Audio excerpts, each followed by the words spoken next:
And taken right at the 35. 43-yard punt, but they get 9 back on the return. Now we take a glance at the offense as they work their way back out for their first possession of the second half. They were able to get the ball back here, didn't surrender any points. Now they'll look to add to that lead. And how about the boost the defense gave them? Going right out on the field, shutting them down, not giving up any points, and turning the ball back over. They want to do their part now and show them a little respect and some gratitude by scoring some points. And to get a little more cushion. And third quarter here, you've got the lead. This is where that strong run game can really benefit you. Stayed in bounds there, kept the clock going. I like all the points you just made there. And if you throw the football and it's incomplete, now you've stopped the clock and you've helped out the guys on the other side of the ball. So keep it in the hands of those runners. Keep moving it. Keep grinding clock.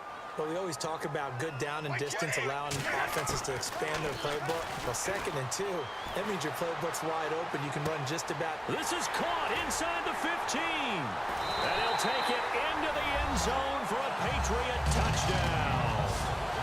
Martellus Bennett, 41 yards. And the Patriots add on to their lead. Boy, it's nice to have that big, reliable target you can go to. Each and every time. A lot of people see that position as a fallback. Throw it to them when all else fails. Not at all. This guy can make plays, and that's exactly what he just did. Yeah, play here for a touchdown.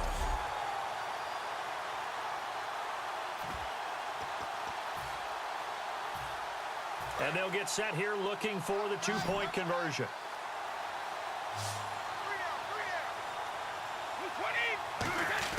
Brady's going to look to throw. And he will get into the end zone to extend the lead by 2 more. Up big, and they go for 2, and they get it. I remember being in high school and seeing an article in the paper where a local columnist had said, "Why are we fighting over sportsmanship and running up the score?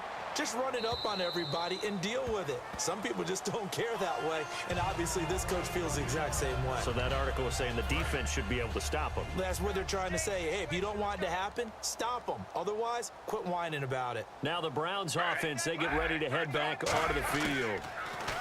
Here's Griffin to throw, and still no points on the scoreboard. You're coming off of the 3 and out. They're just looking for anything to grab onto right now, aren't they? I'm wondering if someone's going to take charge in the huddle.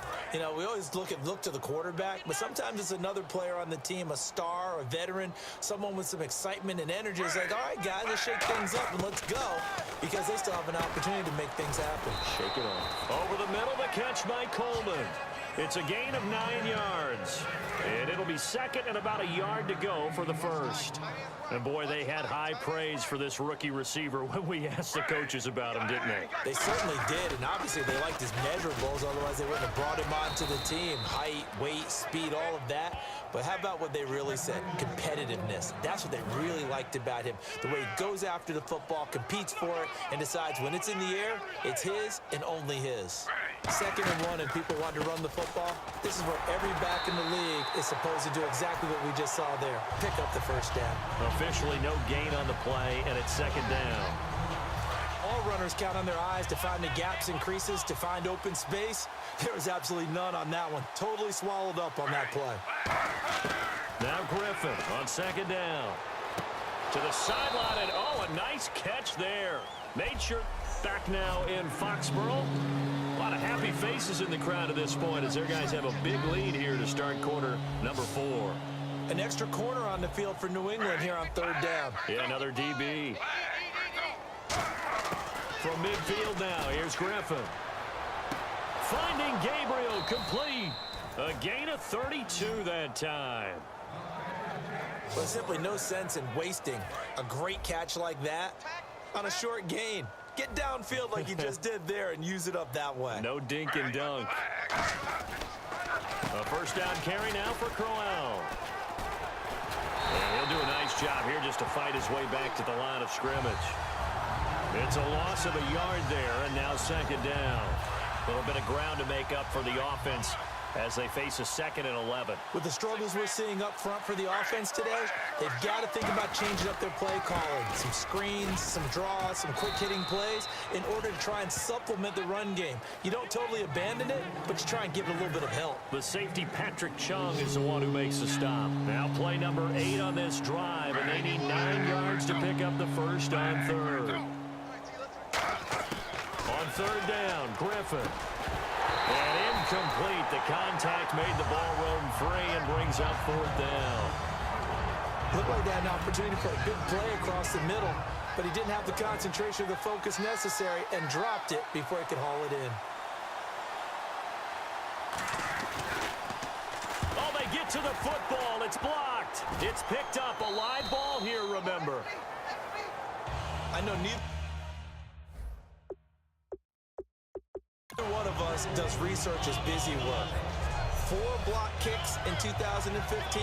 Yep, for the Browns. For the Browns. Tied for the most in the NFL. And we just see another one here. It's amazing how you try and correct something, and sometimes you work so hard to correct it, you still find a way to give it up. It's amazing. The kicking game woes rear their ugly head again. The drive starts with a handoff to Blount. And they're able to get this one across the 35. And a nice carry there of 15 yards. Well, I'd say that run's pretty emblematic of what we've seen all day long. No matter what they've done on offense, this offensive line has controlled the line of scrimmage, giving them time to throw it, run it, do whatever they wanted. That's why there are points up on the board. And right now, the psyche of the offense, we're in control, and we can do whatever we feel like doing out here on the field. It'll be a pickup of only a yard, and it'll make it 2nd down. 4th quarter, 2-minute warning about to hit, and it looks like they're going to get one more play in. Be interesting to see what they try and do on this play. Do they try and take a shot, or do they just try and get to the 2-minute warning? He's going to flip that out to the flat. It's complete. Time for a break.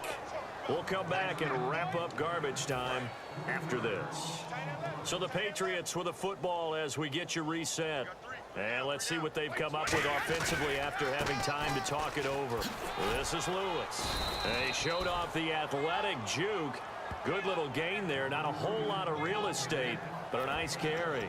That was a good run, and it got to the 2nd level. And what I mean by that is that's where the linebackers usually play. First level being the defensive front, last level being the secondary. But if the strong safety position end up making the tackle, and oftentimes we call them a hybrid. Combination defensive back, combination linebacker. We saw the linebacker make the stop. That one good for 21 yards. And on 4th down, they're able to convert and move the sticks. And they just had another big completion there. And I think in days gone by in the NFL, you might have asked, is this a little bit of overkill? Is this rubbing it in? I don't think people feel the same way nowadays. The age-old argument. Then you could say on the other side, if you're going to get angry about it, stop it, right? Go ahead and stop me. And I think a lot of the times they just look at it like, let's just play the game. And however it turns out, it turns out. Well, go ahead and throw the ball, man. You got the big lead. You got the clock on your side. Obviously, they don't care much about the feelings of the other team, do they? Well, I was going to say, you better run to the locker room pretty quick after this one. Well, right. And give them another 6. It's caught for a touchdown, and the blowout continues. And to me, that touchdown allows you to start grinning widely on your sideline. I think they pretty much locked this one away. Yeah, that's the clincher, the proverbial icing on the cake, if you will. And this one was over a while ago as they just add on to their big lead.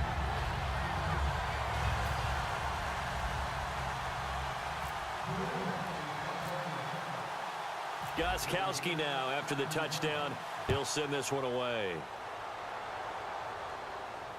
Set to return. Here's Raheem Mostert. He can't bring him down. The weight room does work.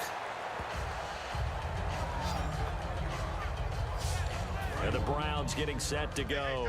They are just obviously getting shellacked here in this one, Charles. What's the message if you're a coach for this final drive in a lopsided game like this?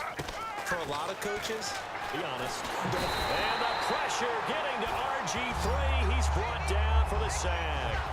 Man, he got in there so quickly, Charles. What could the offense have done to adjust and account for that? But what you're hoping is that you figure out and you see and get a clue that maybe there's going to be some pressure coming at you, and you change the blocking schemes. Maybe you go to max protection. The biggest ones, maybe you bring your running back in to try and keep you clean. But in that case, that didn't happen. Zero accountability, and a sack resulted. And there's another completion to the tight end. And let's face it, it is hard to overthrow a 6'6" target. It is indeed. Quarterbacks like their speed guys. They like that huge 6'6" target that they've got in him. They really do, and it reminds me of what one great tight end told me once. He told his quarterback, just make sure you throw it up there. You know, kind of like put it up in the top shelf where the kids can't get it.